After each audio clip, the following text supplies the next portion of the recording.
آیت نمبر 89۔ نحمدہ و نصلی علی رسولہ الکریم، اما بعد، اعوذ باللہ من الشیطان الرجیم، بسم اللہ الرحمن الرحیم۔ قال هل علمتم ما فعلتم بیوسف واخیہ اذ انتم جاہلون، صدق اللہ العظیم۔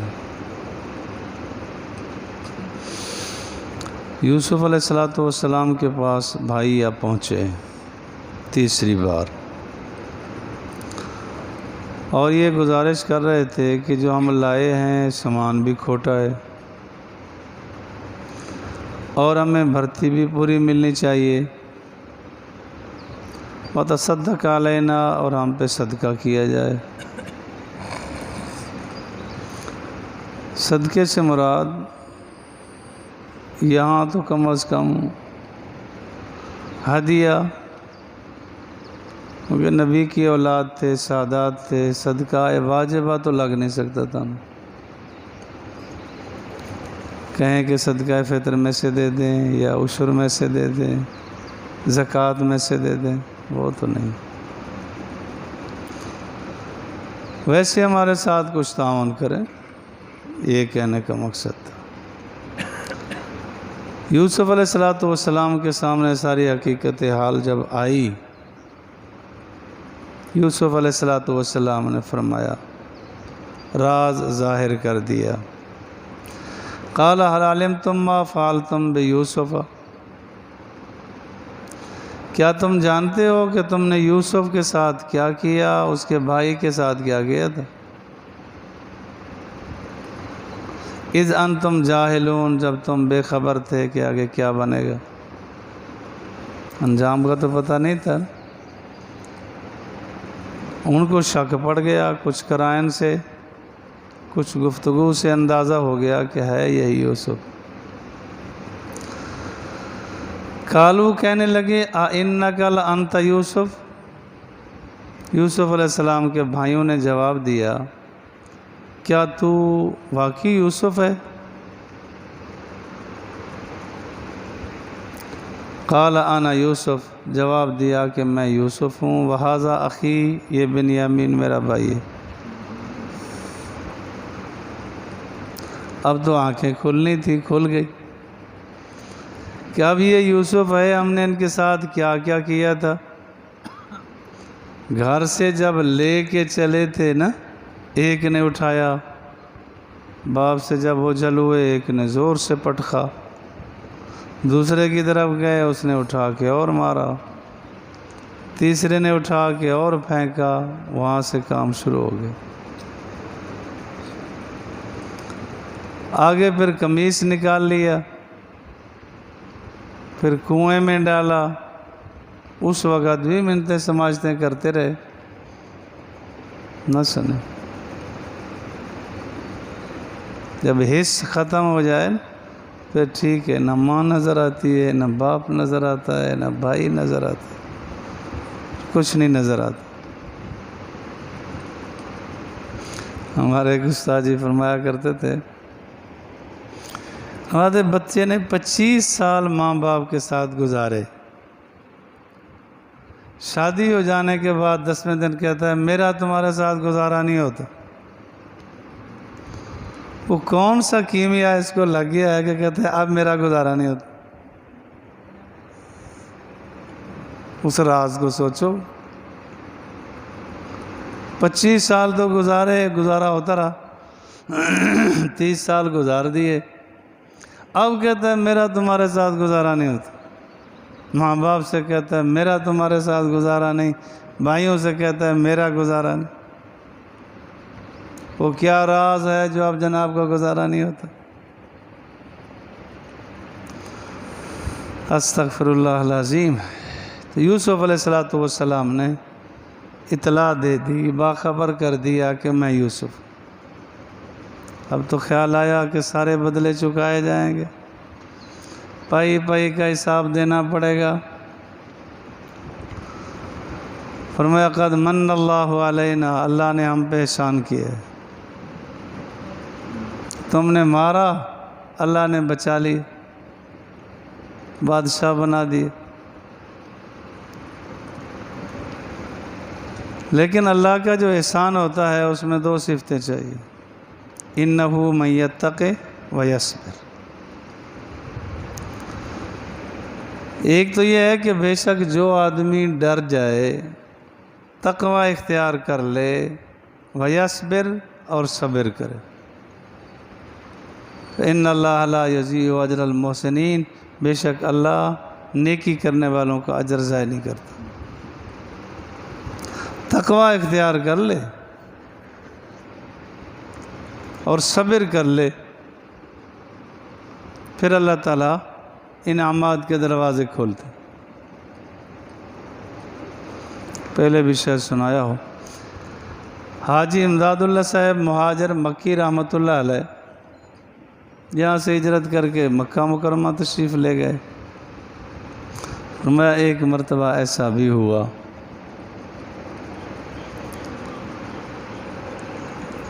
کچھ نہیں تھا، میں نے بھی ارادہ کیا کہ اپنی ذات کے لیے مانگوں گا نہیں،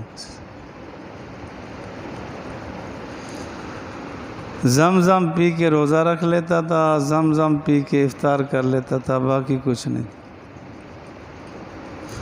12 دن رات یوں گزرے، 12 دن رات۔ 12ویں دن کا روزہ تھا، افطاری کا وقت قریب تھا، کنڈی کھٹکی، میں گیا تو ایک آدمی نے ٹرے پہ ڈش پہ وہ چیزیں لے رکھی تھی، میں لے آیا افطاری کی، خیال آیا کہ رکھ لوں، یہ پھر کل کام آئے گی۔ تو فوراً ہی خیال آیا کہ جس رب نے 12 دنوں بعد کھلا دیا وہ پھر بھی کھلا سکتا ہے۔ تو میں بچا ہوا سامان سارا واپس لے کے گیا تو دروازے پہ آدمی کھڑا تھا۔ جیسے میں نے اس کے حوالے کیا اور دروازہ بند کرنے لگا تو اس نے کہا اگر رکھ لیتے ہمیشہ محروم ہو جاتے۔ پھر میں نے دروازہ کھول کے دیکھا، کچھ نہیں۔ پھر دروازے کھلے، رزق کے ایسے کھلے کہ ہر چیز سے میرا گھر بھرا رہتا تھا۔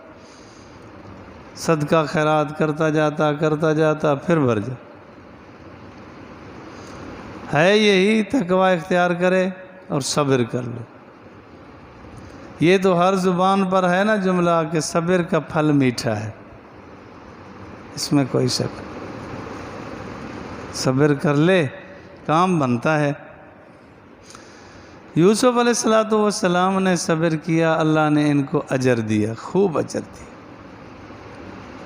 بتا دیا کہ میں یوسف ہوں۔ قالوا تاللہ، اب وہ بھائی جرم کا اقرار کرنے لگے، کہنے لگے اللہ کی قسم، لقد آثرک اللہ، اللہ نے تجھ کو ترجیح دی ہے ہم پر، آپ کو اللہ نے عزت دی ہے۔ وَإِن كُنَّا لَخَاطِئِينَ، اور بے شک ہم خطا کار تھے، ہم نے غلطی کی۔ بات بھی یہی ہے کہ جب بات آ پڑے تو حق اسی میں ہے کہ عاجزی کر لے۔ یوسف علیہ السلام نے اب تھوڑا سا تذکرہ کیا کہ اس وقت تم نے نہ سوچا جب تم نے قمیص نکالی تھی، کنویں میں باندھ کے ڈالا تھا، غلام بنا کے بیچا تھا، طرح طرح کے ظلم اور زیادتیاں کی تھی، اب وہ گھبراتے جاتے۔ تو یوسف علیہ السلام نے فرمایا آج تم پر کوئی پکڑ نہیں ہے، معافی ہے۔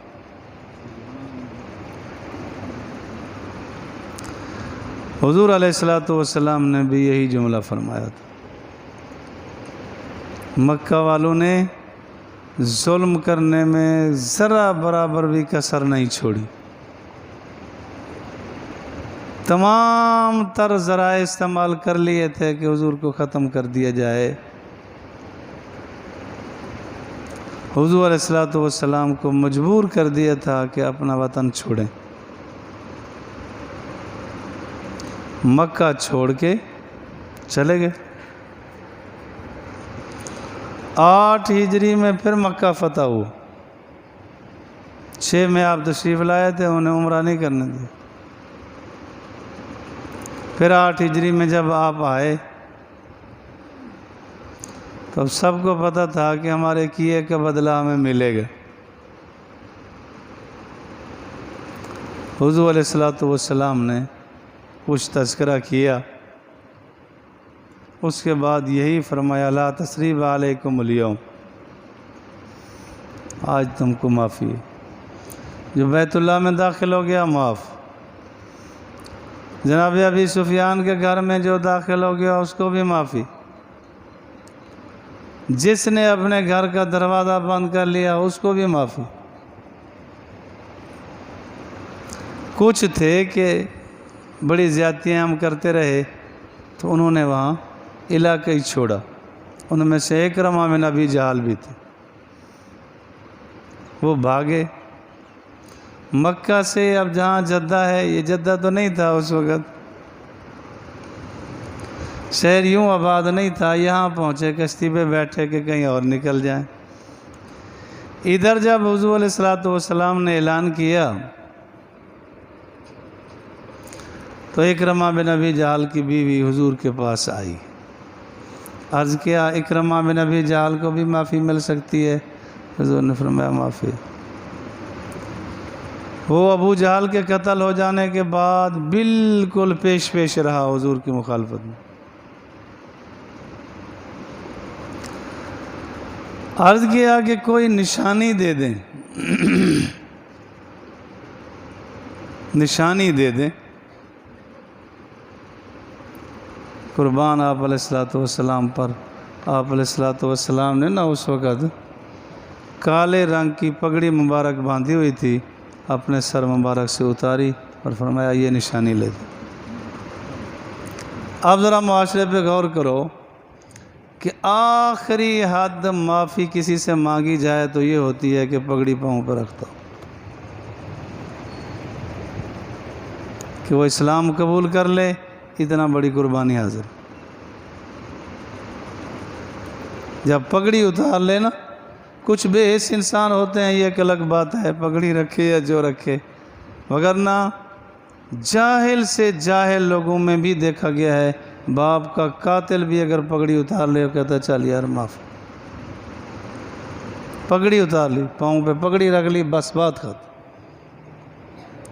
حضور علیہ الصلوۃ والسلام نے کہ اسلام قبول کر لے، پگڑی دے دی کہ یہ نشانی لے دی،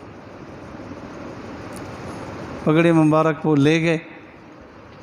وہ کشتی میں بیٹھے تھے، کشتی ڈوبنے لگی تو سارے کہنے لگے لات تو بچا، عزا تو بچا، آج کل جیسے ہم کہتے ہیں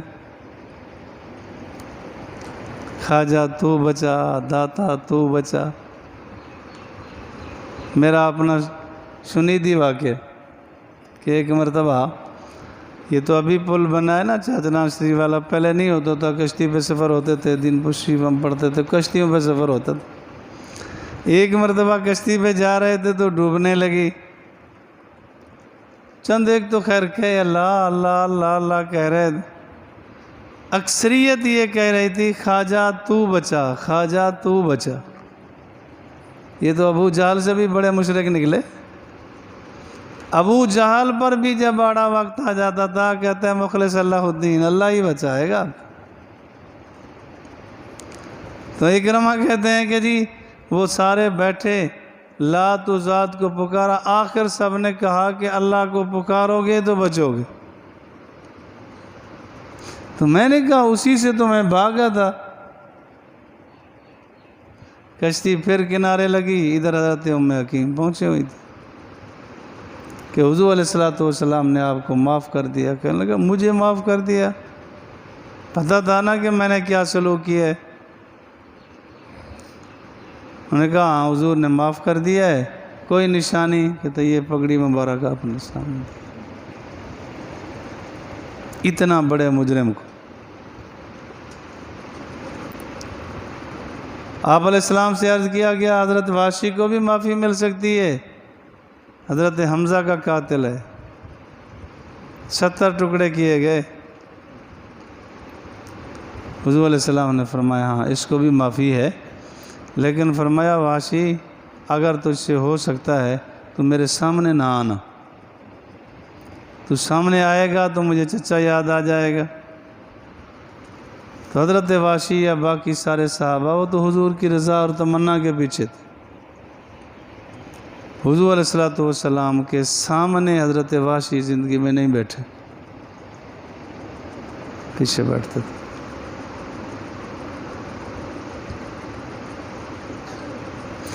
اس کو بھی آپ علیہ السلام نے معاف کر دیا۔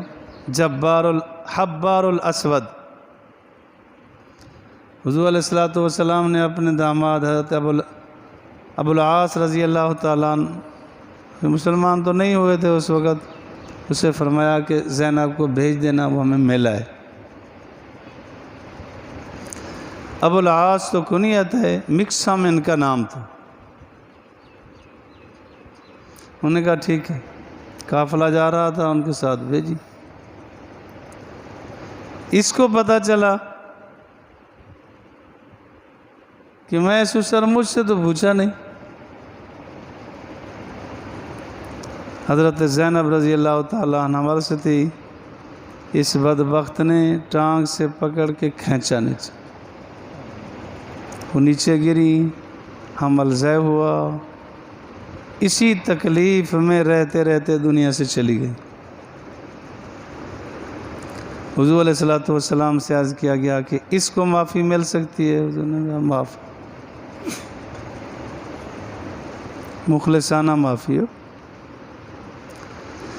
تو حضور نے بھی فرمایا قال لا تثریب علیکم اليوم، جیسے یوسف علیہ السلام نے فرمایا تھا اسی طرح فرمایا، یغفر اللہ لکم، اللہ تم کو معاف کر دے، وہو ارحم الراحمین، وہ رحم کرنے والوں میں سے زیادہ رحیم ہے، بڑی ذات ہے۔